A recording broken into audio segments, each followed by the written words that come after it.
Baik, terima kasih Dr. Prita Mulyardini, spesialis konsultan. Apakah suara saya bisa didengar?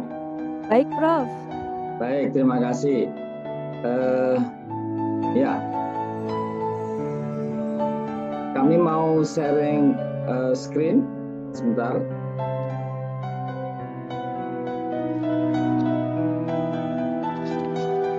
Apakah slide saya bisa dilihat? Sampun, Prof. Silakan, Prof. Terima kasih. Baik. Assalamualaikum warahmatullahi wabarakatuh. Salam sejahtera, salam sehat bagi kita semua. Amin. Pertama-tama kami sampaikan terima kasih baik kepada Dr. Surya Hadiono ataupun juga tadi Pak Mulyo Hadi dan tentu para panelis yang tadi sudah ya seperti Pak Sundoyo, Dr. Hairani dan banyak ya, tentu Dr. Yesi juga ya.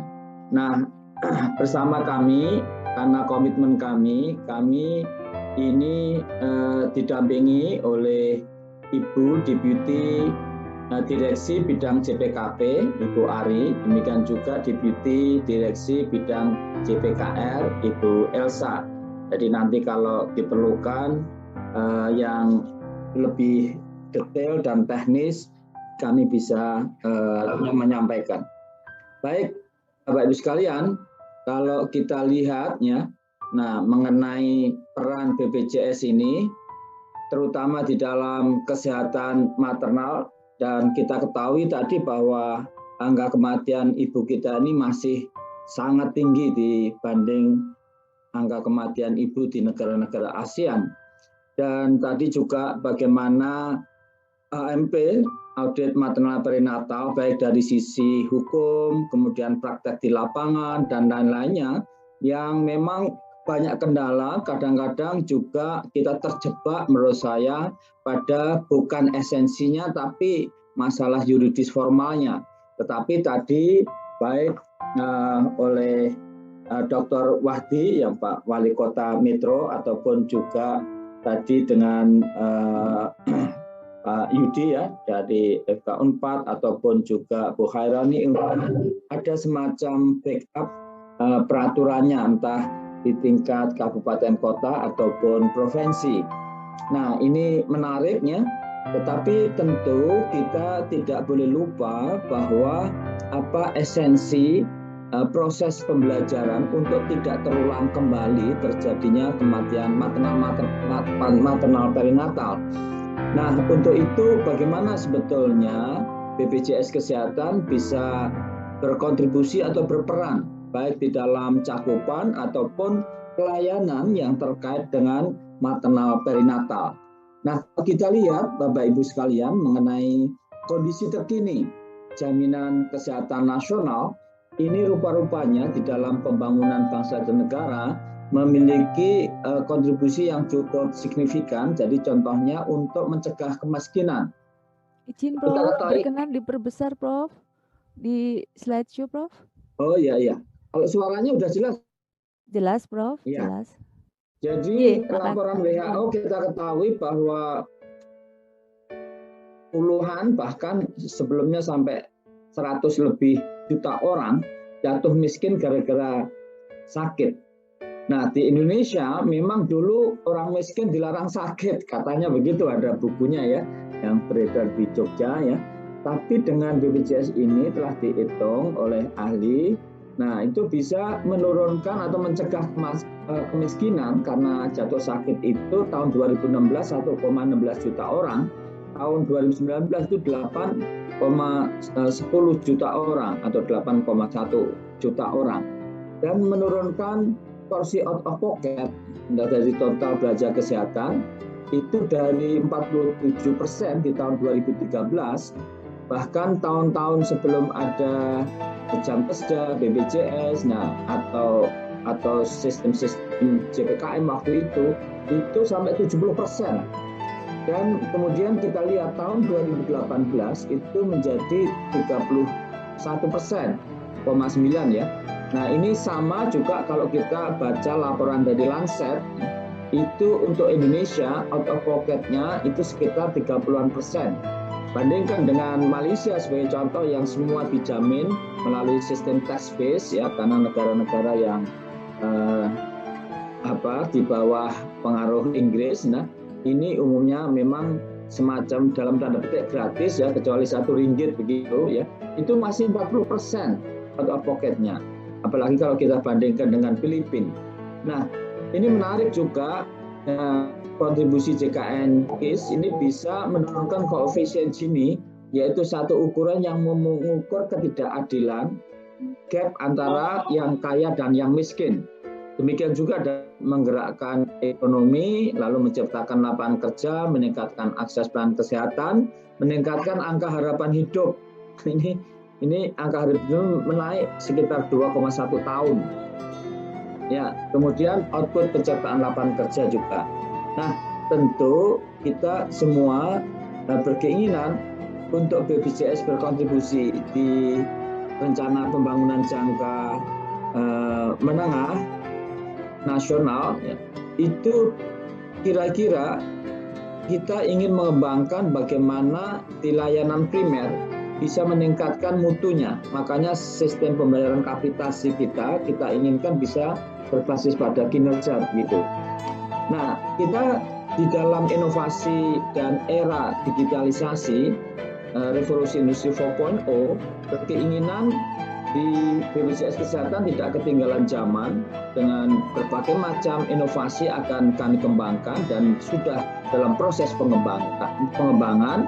Jadi kita ingin menciptakan suatu ekosistem yang berbasis digital JKN, dari digitalisasi. Ini termasuk tentunya untuk para ibu-ibu peserta BPJS konsultasi menggunakan mobile JKN. Jadi kalau dia punya HP bisa konsultasi, ada call center-nya, konsultasi dokter yang di sini. Nah, ini termasuk bagaimana proses atau ANC yang benar ya.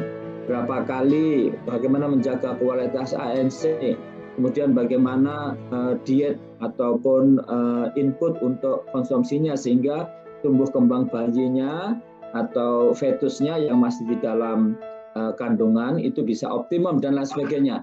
Itu bisa diberikan melalui call center, tidak perlu datang. Tapi datang pun tentunya juga boleh ke fasilitas pelayanan kesehatan primer dan nanti dirujuk ke rumah sakit jika perlu. Nah, kita ketahui bahwa ada sebanyak kurang lebih 23.043 fasilitas kesehatan tingkat pertama, tingkat primer, ini telah bekerja dengan BPJS Kesehatan yang tentunya salah satu programnya itu tidak saja terkait dengan KIA, tetapi juga memberikan pelayanan ya, persiapan untuk proses persalinan dan tentu pasca persalinan, postnatal juga.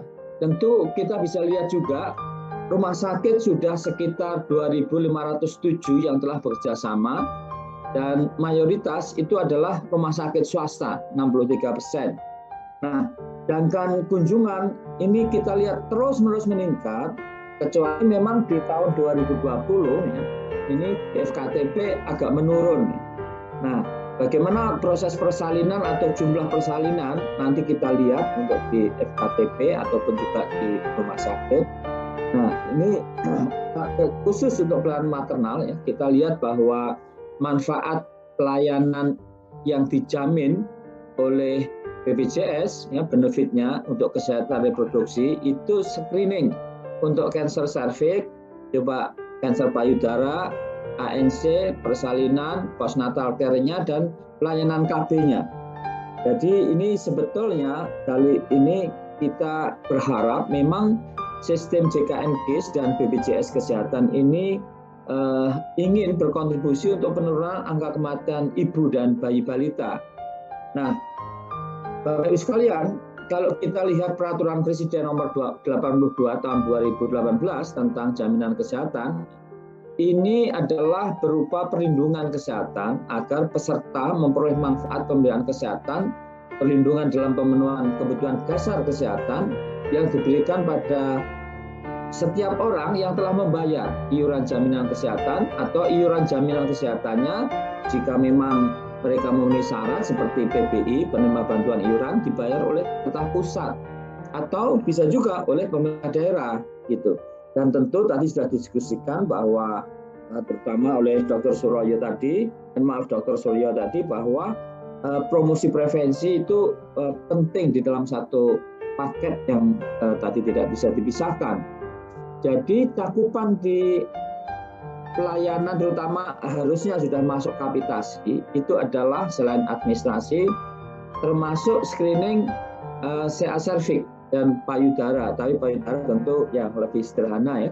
Nah, pemeriksaan pengobatan konsultasi medis termasuk itu terkait dengan persalinan ataupun ANC dan lain sebagainya. Dan yang non kapitasi artinya ini tidak masuk dalam pembayaran uang kapitasi. Jadi artinya kalau mereka contohnya untuk persalinan, nah itu bisa dibayar secara terpisah, tidak masuk di dalam kapitasi. Demikian juga pemeriksaan kehamilan dan pasca persalinan. Kalau KB, pemeriksaan penunjang rujuk balik. Nah untuk di FK untuk rawat jalan tindak lanjut ya, ini cakupan tentu sesuai dengan inasi BPJS ya, kecuali memang masuk di dalam luar paket ya, inasi BPJS. Nah, sekarang kita lihat lebih detail kesehatan maternal ya. Ini termasuk di dalamnya untuk pelayanan ANC, pencegahan preeklamsi, intervensi untuk meningkatkan hasil kelahiran yang prematur, pencegahan infeksi ibu, persalinan dan kelahiran anak, pencegahan perdarahan atau postnatal care, promosi kesehatan untuk kesehatan ibu dan bayi baru lahir. Nah, yang kita bisa tekankan di dalam Perpres 82 2018 sesuai indikasi medis dan standar pelayanan, serta tidak membedakan berdasarkan besaran iuran peserta. Makanya ya kami berharap tidak saja POGI tetapi juga teman-teman yang tergabung di dalam organisasi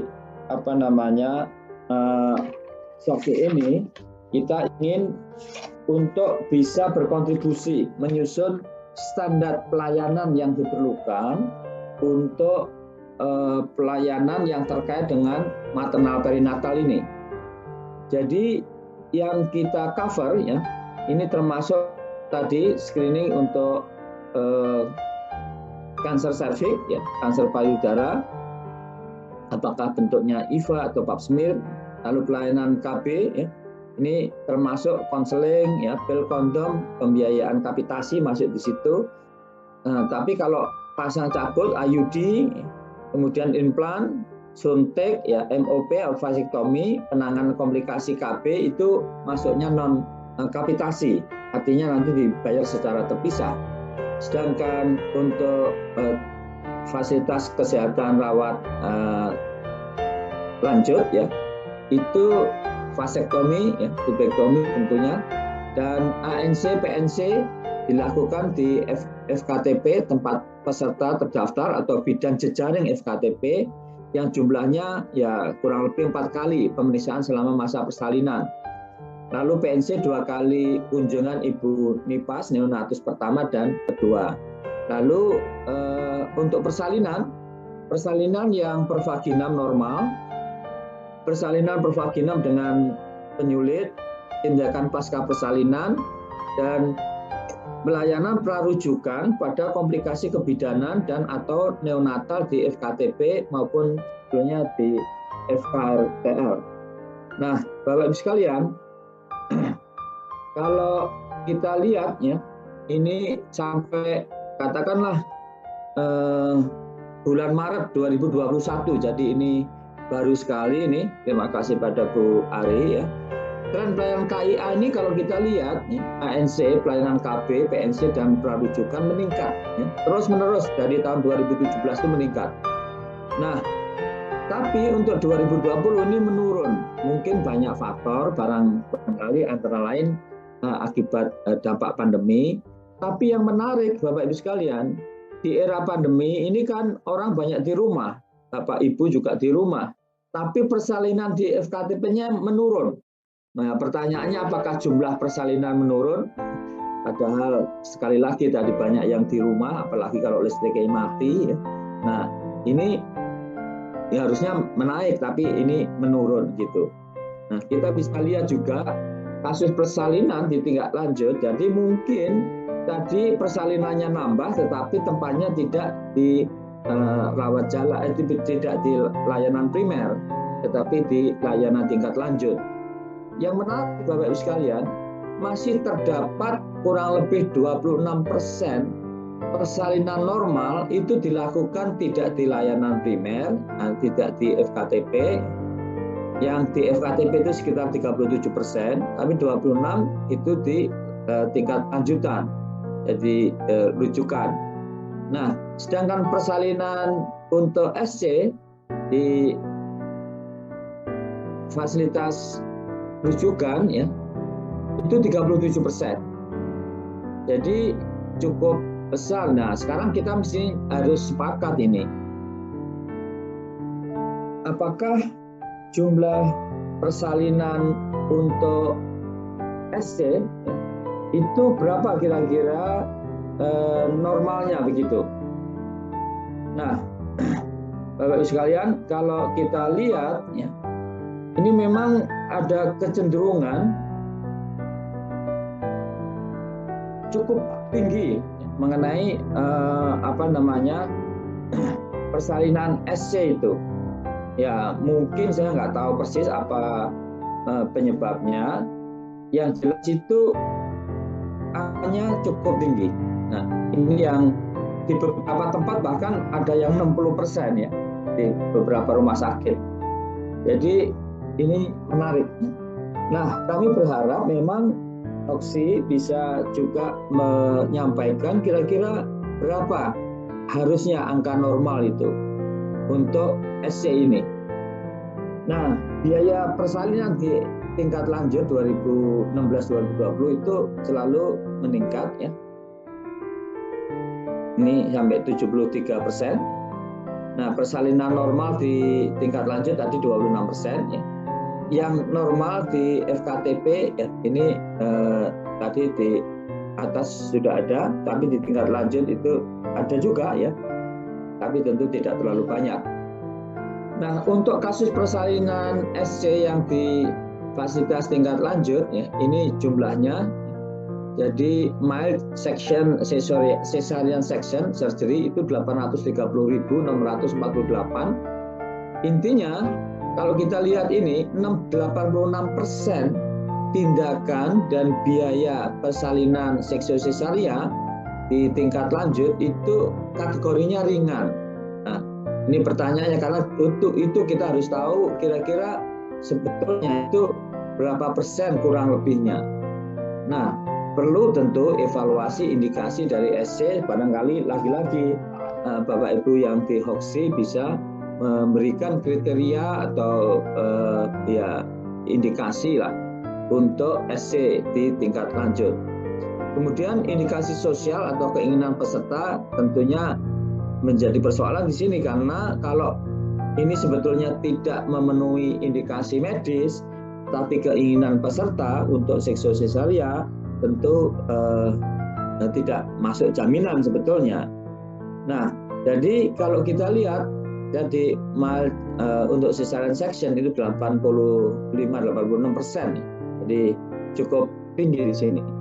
Nah, Bapak Ibu sekalian, sebetulnya kalau kita lihat WHO contohnya tentang cesarean section rate, ini tentunya sebetulnya diberikan atau katakanlah diperuntukkan woman in need. Jadi memang wanita yang dalam kebutuhan untuk dilakukan seksiosesaria dengan indikasi tadi, daripada rather than striving to achieve a specific rate, daripada untuk mencapai satu tingkat angka tertentu begitu. Nah, memang ini belum ada pedoman norma serta kira-kira prosedur ya kriteria untuk persalinan sesar. Jadi sekali lagi kami berharap teman-teman Hoxi ini bisa menyusun itu, ya, sehingga standarnya sehingga enak begitu. Intinya kami ini ingin kalau memang perlu dan ada indikasi medis harus dilakukan dan harus kami bayar secepatnya begitu. Tapi kalau kita lihat tadi rasio seksiosesaria ini kan cukup tinggi ya. Nah, terutama juga yang persalinan berikutnya yang sebelum itu seksiosesaria, nah, karena kurang ini kesiapan dari fasilitas ya untuk pervaginam pasca seksiosesaria. Nah, ini selain yang seksiosesaria kemudian seksiosesaria lagi untuk kehamilan berikutnya. Nah, tentu Bapak Ibu sekalian, kita kan menginginkan angka kematian ibu dan bayi itu yang masih tinggi ini untuk kita turunkan. Nah, oleh karena itu dan tentu dari sisi BPJS kita kepingin yang efektif efisien. Nah, begini Bapak Ibu sekalian, di dalam era yang sekarang ini kami paling tidak ingin satu, komitmen meningkatkan mutu layanan terutama dari sisi antrian. Jadi akan kami gunakan teknologi informasi tadi mengurangi antrian. Kami baru kunjungan di rumah sakit di Solo ya untuk bagaimana mengurangi waktu antrian. Tapi ini tentu tergantung kepada rumah sakit dan dokter. Dan selain masyarakat sendiri atau peserta BPJS ya untuk menggunakan JKN mobile antrian ya, sistem yang dia tahu kapan kira-kira pelayanan akan diberikan. Nah, kemarin ada komplain kepada kami, jadi kalau kami peserta BPJS Pak untuk antrian ini kurang lebih 6 jam. Jadi sudah protes, saya sampaikan lah, kami ini dilantik saja belum kok sudah dikomplain ini. Nah, rupanya tidak hanya satu ya, jadi ada beberapa. Nah, oleh karena itu kami komitmen yang pertama mengurangi angka antrian ini. Tentu memerlukan kerjasama dari tidak saja Hoxi, tapi juga Bapak Ibu sekalian yang di rumah sakit gitu. Nah, yang kedua kami ingin ada satu engagement, keterlibatan semua pihak pemangku kepentingan, termasuk Bapak Ibu sekalian dan rumah sakit, bahwa kalau BPJS itu surplus ya itu kita surplus bersama lah gitu. Tapi kalau ada defisit ya defisit bersama gitu. Jadi sama-sama kita upayakan sedemikian rupa, karena tadi kita lihat di depan bahwa memang JKNKes ini telah berkontribusi membangun banyak gitu ya. Tentu dalam teori tadi dan juga kebijakan kita, pelayanan terkait dengan maternal prenatal ini cukup banyak gitu ya. Nah, Bapak Ibu sekalian, itu yang kedua. Yang ketiga, kami tentu ingin mengembangkan satu bentuk perluasan kepesertaan dengan inovasi pembiayaan atau inovasi budgetingnya ya, dengan berbagai macam pendekatan. Nanti kalau saya cerita terlalu panjang. Yang terakhir, kami ingin menjaga sustainabilitas. Jadi JKNKes kami sebetulnya beruntung karena merasa terpanggil ini untuk ke BPJS, karena dulu saya ditunjuk sebagai ketua tim pengembangan persiapan BPJS ya. Nah, yang kemarin kita lihat ya banyak masalah terutama defisit, dan kami apresiasi kepada teman-teman BPJS yang lama periode sebelumnya telah berhasil untuk meningkatkan kondisi keuangan, meskipun ya secara arus kas kita sudah positif tetapi atau surplus, tetapi kalau kita lihat neto aset netonya itu masih negatif, tapi sudah satu kinerja sangat bagus gitu. Jadi itulah Bapak Ibu sekalian yang perlu kami sampaikan. Tentu kami berharap dukungan pemerintah, fasilitas kesehatan, Bapak Ibu sekalian, organisasi profesi ya, termasuk Hoxi dalam hal ini, untuk dan seluruh pemangku kepentingan untuk kita sama-sama memberikan pelayanan yang bermutu dan menjaga sustainabilitas program JKN tadi, dan kita bisa menerbitkan standar pelayanan khususnya yang terkait dengan persalinan sesar tadi, dan meningkatkan kapasitas dokter dalam melakukan tentunya VBAC, dan juga edukasi yang berkesinambungan tidak hanya pada tenaga kesehatan dan tentu para peserta dan pemangku kepentingan yang lain. Demikian Bapak Ibu sekalian, kami sampaikan dan kami ucapkan terima kasih pada Dr. Prita. Terima kasih.